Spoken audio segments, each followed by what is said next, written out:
So I'm sitting here with Nev and Ariel. Nev is the star of Catfish, and Ariel is the director. We're going to talk a little bit about some of the questions that people are asking about the film, because people see the film and they have like the basic questions that we asked in there. But the next question is you know, we'll just start with the trailer for one. The original trailer seemed more like a horror film, and the funny story is my wife saw the trailer and actually got scared away because she thought it was going to turn into Deliverance after, when you guys out there. Can you explain, because the marketing is almost a red herring as well in the film?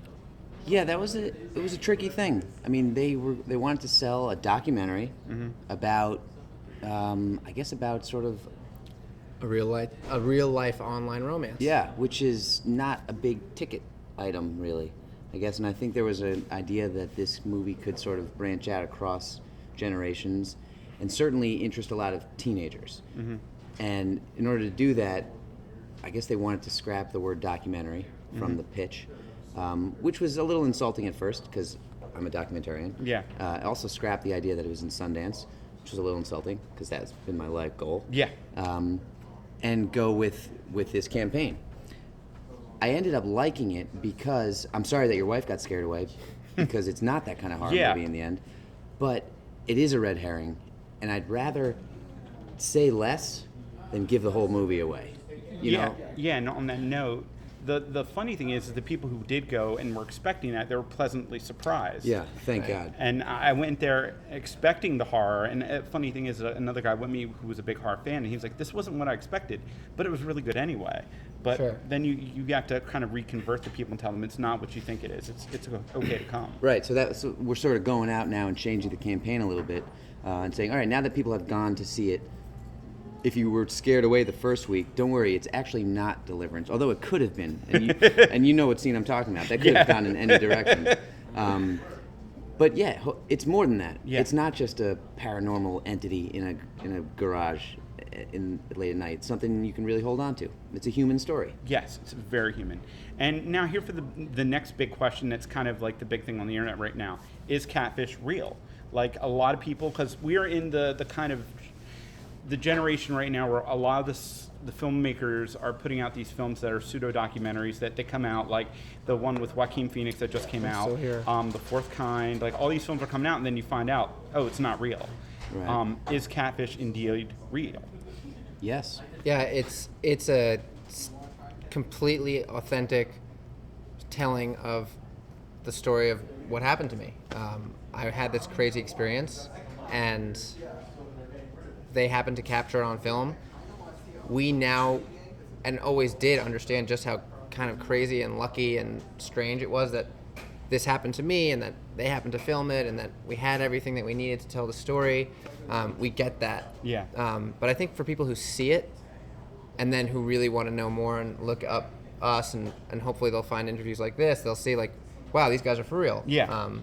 Because to continue lying at this point would be really effed up. Yeah, and that's kind of what happens. I mean, with The Fourth Kind, if you remember, the film didn't come out that it was fake until the town actually sued the studio. And it finally came out. Yeah, basically what happened is the people of the town filed a suit against Universal and said, you know, this isn't real, this is false. You can't keep putting this off. And they finally said, okay, it's fake. It's funny. Over the summer, Universal had us sign contracts that said that everything in it was 100% real. Just because they couldn't even be quite sure either. Because they don't know us, you know. The shortest answer in response to is it real or is it fake? Did you guys write this? Did half of it happen, then did you go back and write the beginning?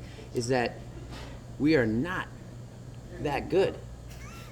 You know, I'm not that good. I'm a documentarian. I'm not a writer. And he's a subject, not a movie star. Yeah. So, I mean, maybe someday you'll be that good of an actor, but at the moment, I don't think he is. I have faith in you.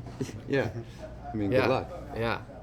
What a performance. Yeah. But truth is just stranger than fiction. Yeah, and that's the one thing about the film, when you watch it that makes it even more believable, is the twist at the end isn't the hard twist. It isn't like the, oh my God. The twist is a lot more somber, and it's a lot more, I think, rewarding, because if you're expecting that big horror or that big, payoff, it's not there. It's a lot more somber, and it's a lot more emotional. Yeah. So, going in that same vein, with that in mind, as the events of the film began to unfold, when did you decide that we need to start filming this? When is this? When did this is a documentary? This is going to be worth saving and filming. When did that idea come about? Well, it depends if you've seen it or you haven't. You'll know the moment in Colorado, the night of the music revelation. That was the night we knew it was a feature documentary. Henry and I turned to each other and said, "Don't stop rolling until this ends. No matter what happens, it will be interesting." Before that, we'd been filming sporadically for 8 months, just picking up footage every couple weeks. It wasn't until we came back after the whole experience that we realized we had all these key moments to build the beginning of the story. And it was just an accident. Just sort of luck, because I film him all the time, because he gets into these weird situations. I mean, that's the truth. Yeah. I have to kind of, commiserate. People often say I'm a shit magnet as well. So I kind of understand that. The kind of the turn on that is the same thing that people are saying is, did you go back and reshoot anything? Was okay, you had the framework, and did you go back and reshoot anything in Catfish, or was it a straight stream of consciousness as it happened? I would have never participated in that. I mean, after the experience in Michigan, I was so upset, and I was so disinterested in being part of the project, because I had been so hurt that even when Rail asked me to just do an interview to talk about how I was feeling, I didn't even do that. I wouldn't have let them mess with the story, because it happened to me, and it was very personal and very intimate and intense. And I mean, as a human being, for my own self, I would not have participated if they had in some way tried to reconstruct the story. They just used the real footage from the real experience, and it's crazy, but that's all it is.